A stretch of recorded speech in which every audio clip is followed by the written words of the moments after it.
Les roches ont des histoires à raconter, et aujourd'hui, on apprend à les lire.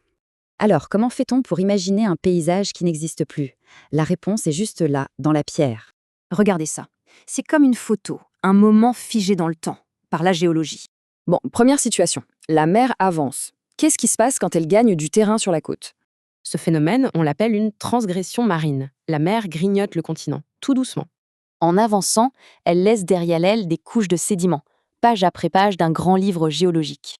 Et c'est là que ça devient super intéressant. Cette avancée laisse une empreinte bien précise dans la roche. Le truc à retenir, c'est ça. Plus on monte dans les couches, plus les sédiments sont fins. Maintenant, voyons le scénario inverse. Que se passe-t-il quand la mer, au contraire, se retire? Ça, c'est une régression marine. La mer recule et de nouvelles terres apparaissent.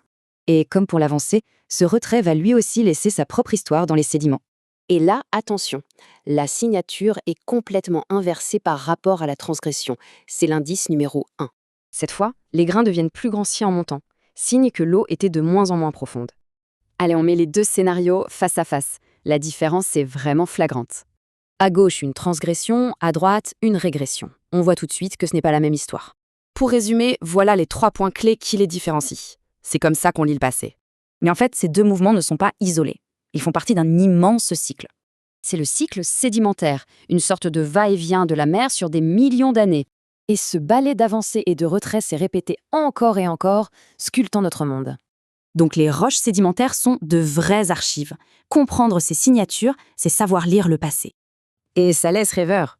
Quels autres grands cycles encore invisibles continuent de façonner notre planète?